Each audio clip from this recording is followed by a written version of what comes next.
Hi, I'm Anita Heiss, and my new book, Am I Black Enough for You, is available now for you to either pick up or download.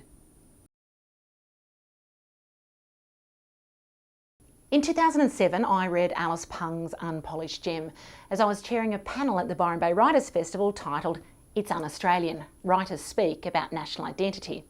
The story of Alice's Chinese-Cambodian family in Australia dealt with stereotypes she'd heard from kids at school, and the story included stereotypes about good migrants and bad migrants. But it was the first line of the book, "This story does not begin on a boat," and the later line, "There are no wild swans or falling leaves," that struck me immediately.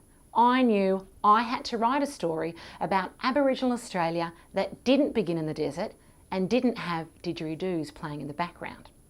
In the 1990s, I also read Bori Monty-Pry's memoir, Maybe Tomorrow, which included a scene at a school where a child asked, "When did you start being an Aborigine and how old were you when you started that?" So the idea and inspiration for my memoir on identity has a long history, and both Pung and Pryor influenced me in style and purpose to produce something that spoke in positive ways about the diversity of Aboriginal Australia today.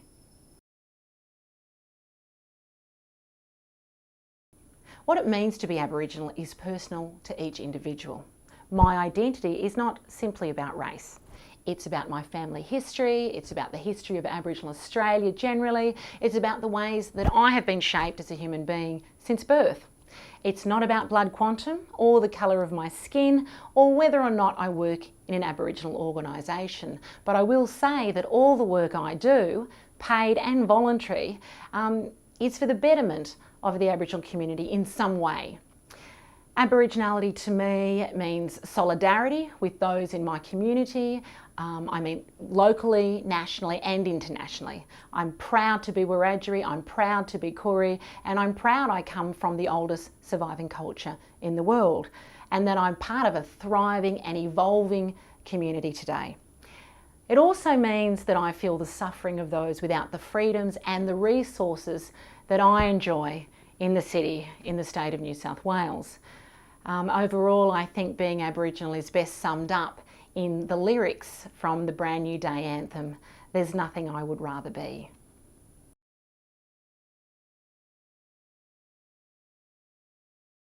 Well, it wasn't a decision I took lightly, nor on my own. I made my decision based on many conversations I had with my family, with my friends, and obviously with lawyers. In the end, I felt that I had no choice but to participate if I wanted to make real change to the way that the media portrayed and often persecuted Aboriginal people. It was a decision I made not so much for myself, but for all those who looked to me to stand up to the challenges presented through journalism that questioned the authenticity and the integrity of Aboriginal people based on the way we looked, how educated we are, where we lived and so forth. I had countless members of the Aboriginal community nationally urging and supporting me to fight the good fight, especially for our young people.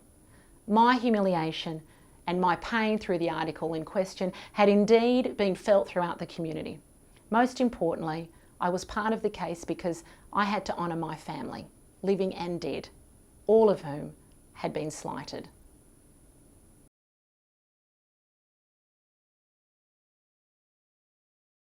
I had no idea about the complexity or the trauma that would be involved with participating in the case. It wasn't until I actually went to court that I came to understand why people kept saying to me I was brave and that I was courageous for standing up to Andrew Bolt. I'm glad I was part of the case though, because my participation will hopefully ensure that others in the future will be safe from the unnecessary and socially damaging persecution of Australians based on their race.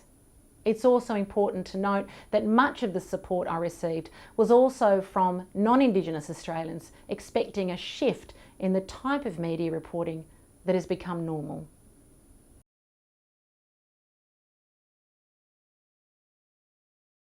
I think that throughout history, Australia has had some very obvious national identities that many have accepted, people have admired and often related to. The convict and settler, the Anzac digger, the bronzed Aussie and even Crocodile Dundee, the man from the bush who heads to the big smoke.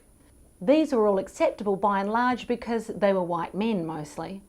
But in recent years, with the rise of multiculturalism in Australia and many groups forging their own identity, there's a real struggle, I think, for one single identity that encapsulates our nation. This manifests itself around discussions on the Australian flag being problematic as a national symbol and January 26 being inappropriate for celebrating Australia Day, because both reflect an identity, but neither translate what it means to be Australian today. I think the nation is therefore slightly obsessed with identity because we don't have a clear-cut story that we can all celebrate.